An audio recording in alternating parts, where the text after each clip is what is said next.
এই যে আপনারা আমার হাতে একটা ছোট্ট কার্ড দেখছেন। এই কার্ডটার নাম আমরা দিয়েছি ফ্যামিলি কার্ড।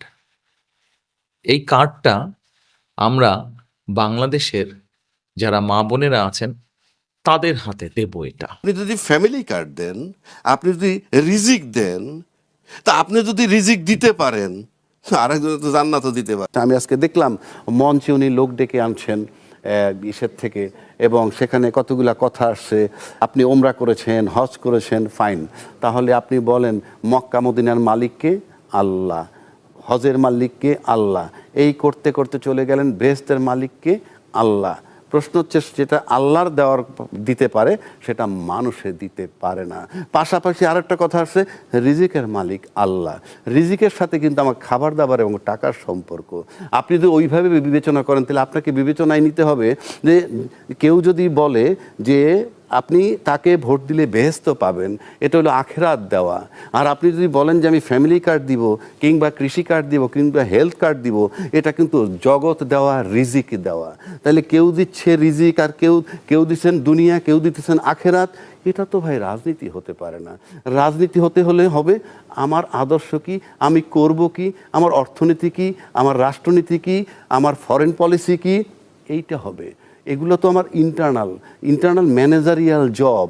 আমি আমার দেশ কিভাবে চালাবো, আমার দেশের লোকের খাদ্য কি, অন্ন, বস্ত্র, চিকিৎসা, এটা রাজনৈতিক দর্শন নয়। সেই অর্থে আমি বলতেছি, দায়িত্বশীল ব্যক্তি যখন আপনি অন্য একটা দলকে টার্গেট করে কথা বলেন। আমি মার্কেটিং শিখছিলাম, সেটা হলো প্রোডাক্ট সেল করা, how to sell your product. Product sell করার ব্যাপারে একটা থিওরি আছে, সেটা কি, আপনার প্রোডাক্টটা কেন ভালো সেটা বলবে, এইটুকু আপনার রাইট। আপনার প্রোডাক্ট কেন ভালো, কিন্তু অন্যের প্রোডাক্ট খারাপ এটা বলার রাইট আপনার নাই। এবং অন্য প্রোডাক্টের, অন্য কোম্পানির প্রোডাক্টের চেয়ে আপনার ভালো সেটাও আপনার বলার রাইট নেই। আপনি শুধু বলবেন আপনার প্রোডাক্ট ভালো কেন।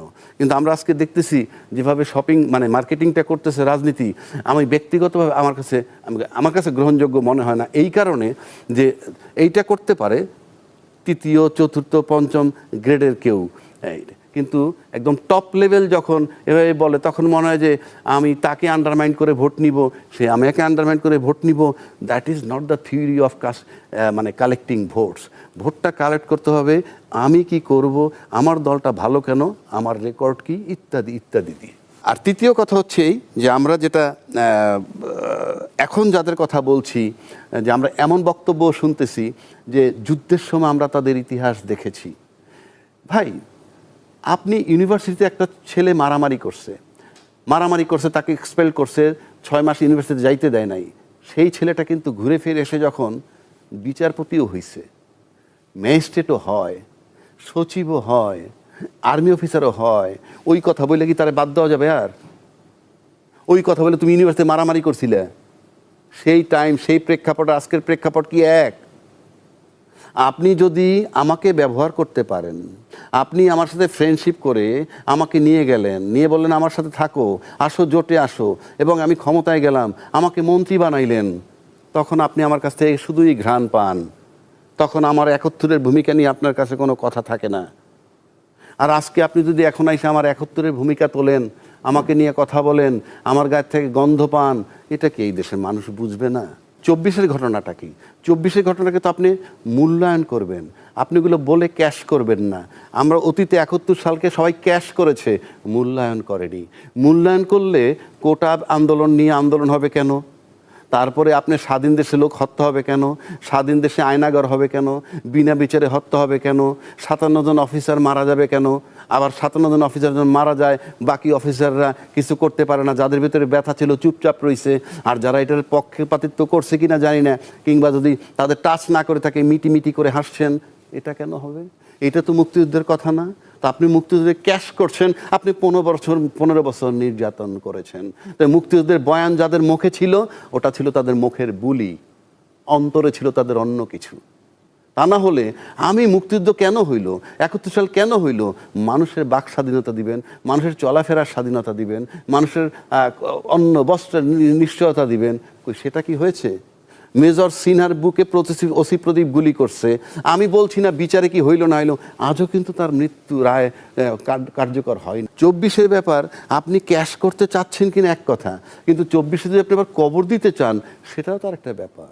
যিনি ক্যাশ করছেন তার ক্যাশের জন্য আমি দায়ী করতে পারি, কিন্তু যিনি দাফন দিতে চান তাকে কি বলবো? যারা আজকে দাফন দিতে চান 24টা কি, বাংলাদেশে সবাই চিৎকার করে বলে আমি অমুক আন্দোলনের সাথে ছিলাম, আমি 24-এর আন্দোলনের সাথে ছিলাম, সব দল এখন বলে। কিন্তু সে 24-এর আন্দোলনে কারা ছিল সক্রিয় সেটা কে বলতে পারবে আপনি জানেন? কে? Who is the authority? Authority হলো যে পালায়ে গেছে। একমাত্র সে বলতে পারবে কার অ্যাকশন তার জন্য এফেক্টিভ হয়েছে। কেননা সে তো 15 বছর ক্ষমতায় ছিল, আজকে যেটা সবচেয়ে বড় দল তাদের সাথে সহ অবস্থান করে। কিন্তু জুলাইতে যখন টার্নিং পয়েন্ট আসলো, একটা মামলার একটা থিওরি আছে, যিনি ভিকটিম হন, যেমন আপনার হাতে কোপ দিয়ে কেটে ফেললাম, কে কেটে ফেললো আপনি দেখছেন, যেহেতু আপনি মরেন নাই, সুতরাং আপনি বেস্ট উইটনেস যে আপনার হাতে কোপটা দিল কে। সুতরাং শেখ হাসিনা সবচেয়ে পারফেক্ট উইটনেস যে সে তাকে আসলে সরাইছে কারা, তাকে এখান থেকে সরাইছে কারা, সেটা সবচেয়ে বড় উইটনেস হলো শেখ হাসিনা স্বয়ং। এবং সেই শেখ হাসিনা স্বয়ং জানে বলেই শেখ হাসিনার কাছে সবচেয়ে বড় শত্রু এনসিপি। এবং আপনি যদি মনে করেন যে আমি এই আন্দোলনের পক্ষে ছিলাম, তাহলে এনসিপিকে তো আমার বুকে জড়ায় নেওয়ার কথা, কিন্তু এনসিপিকে আমি অ্যাকসেপ্ট করতেছি না কেন? এনসিপি কেন স্বাধীনতা বিরোধী শক্তির সাথে গিয়ে আঘাত করলো কিংবা তাদের সাথে জোট করলো? আমি তো ওই আন্দোলনে ছিলাম, আমি ক্লেম করি। আবার আমার এখন নতুন, আমি এটাও বলতেছি যে আমি মুক্তিযুদ্ধের পক্ষের শক্তি। আওয়ামী লীগ যতদিন মুক্তিযুদ্ধের পক্ষের শক্তি বলছে, ততদিন কিন্তু আমরা সেকেন্ড কোনো পার্টির ন্যারেটিভ পাই নাই যে আমরা মুক্তিযুদ্ধের পক্ষের শক্তি। কিন্তু আজকে আওয়ামী লীগ যখন চলে গেল, তখন কিন্তু আমরা আরেকটা পেলাম, স্বাধীনতার পক্ষের শক্তি। পাশাপাশি এনসিপিকে তারা স্পেস দিতে পারলো না, এদেরকে স্পেস দিল ওই যাদেরকে বলা হয় স্বাধীনতা যুদ্ধ বিরোধী। তাহলে রেজাল্টটা কি দাঁড়াইলো? আওয়ামী লীগের যে শত্রু তার, সে তো আমাদের মিত্র হওয়ার কথা, কিন্তু সে তো আমার মিত্র হয়নি।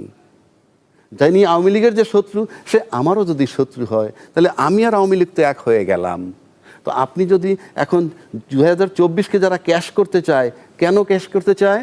যে আমরা চেয়েছিলাম একটা পরিবর্তন, সেই পরিবর্তন যদি না হয় আবার পূর্বের অবস্থায় ফিরে যেতে চাই, তাহলে আমার লাভ হলো কি আন্দোলনের? সে কারণে আপনি ওই 24-টা যদি কেউ ক্যাশ করতে চায় যে আমরা নতুন বন্দোবস্ত চাই, তা নতুন বন্দোবস্ত চাওয়াটাকে যদি আপনি অ্যালাউ না করেন, যারা অ্যালাউ করবে না তারা ওদেরকে কবর দিতে হবে, তাদের আন্দোলনকে কবর দিতে হবে। সুতরাং ওরা যদি 24-এ যারা ক্যাশ করে বেনিফিটেড হলে সেটা এক হিসাব, কিন্তু যারা কবর দিতে চায়। আপনারা জানেন কয়েকদিন পরে নির্বাচনে আপনাদের রায় পেলে পরে আমরা ইনশাল্লাহ সরকার গঠনে সক্ষম হব। কিন্তু সরকার গঠন করলে কাজ তো করতে হবে দেশের জন্য, দেশের মানুষের জন্য। তাহলে কি কি কাজগুলো করব? একজন রাজনৈতিক কর্মী হিসাবে, রাজনৈতিক দল হিসাবে অনেকগুলো কাজ আমাদের করার আছে। তার ভিতরে কয়েকটি কাজের কথা আপনাদের সামনে আমি আজকে তুলে ধরতে চাই।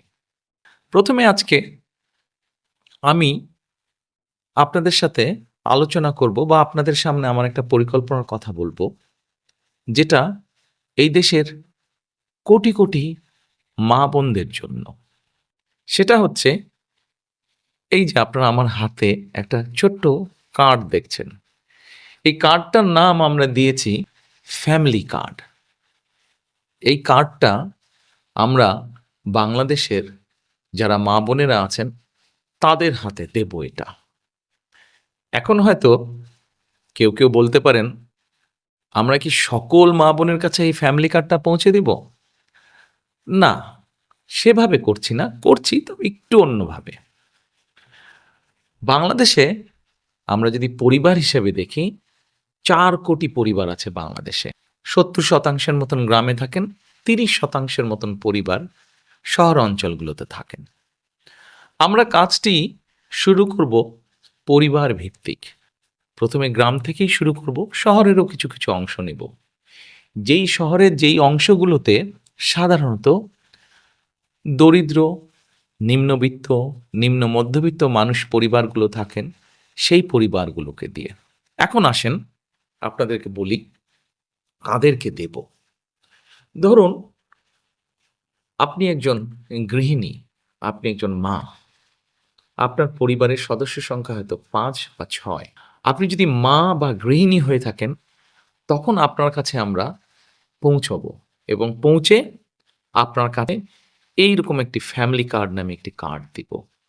এই কার্ডটির মধ্যে আপনার নাম থাকবে, এই কার্ডটির মধ্যে একটি নাম্বার থাকবে, এই কার্ডটির মধ্যে মেয়াদ থাকবে এবং এই কার্ডটির মধ্যে স্ক্যানিং করার মতন একটা দাগ থাকবে অনেকগুলো।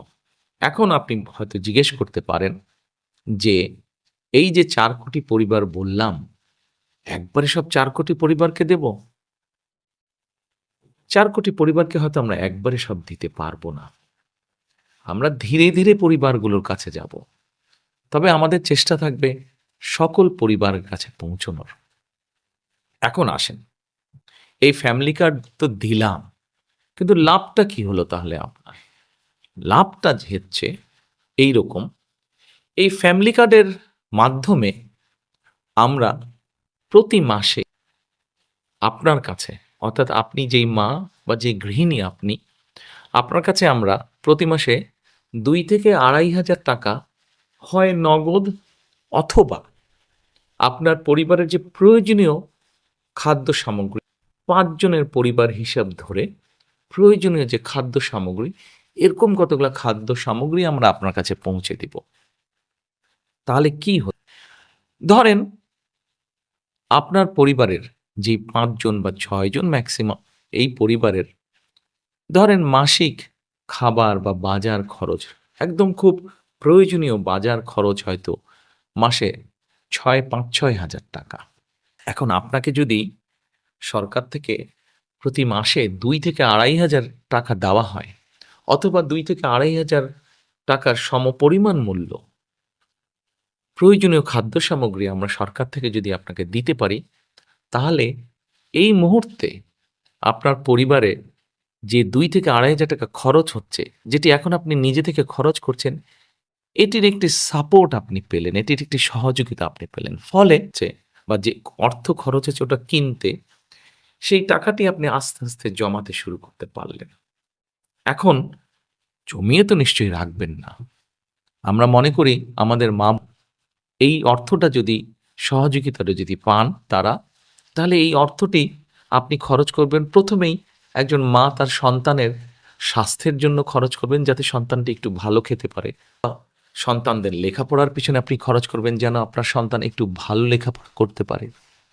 তারপরে যদি আপনি সেখান থেকে সাশ্রয় করতে পারেন, সেখানে আপনি কি করবেন? নিশ্চয়ই আপনি যদি গ্রামে থাকেন অথবা শহরে থাকেন, যেখানে থাকেন, নিশ্চয়ই আপনি খোঁজে নেবেন যে ছোট্ট কোনো বিনিয়োগ যদি আপনি করতে পারেন, যেখান থেকে আপনার সংসারের একটা ছোট্ট হলেও একটা এক্সট্রা, একটা অতিরিক্ত একটা আয় আপনার কাছে আসবে, যেটি দিয়ে আপনি আপনার সংসারের কাজে ব্যবহার করতে পারবেন। প্রিয় মা বোনেরা, আমরা চাই এই ফ্যামিলি কার্ডটির মাধ্যমে একটি একটি করে পরিবার, সারা বাংলাদেশে যে ৪ কোটি পরিবার আছে, এই পরিবারগুলোর যারা দরিদ্র, অতি দরিদ্র, নিম্নবিত্ত, নিম্ন মধ্যবিত্ত, প্রথমে এই পরিবারগুলোকে এই সহযোগিতাগুলো পৌঁছে দেওয়া, যার ফলে তারা আস্তে আস্তে করে তারা অর্থনৈতিক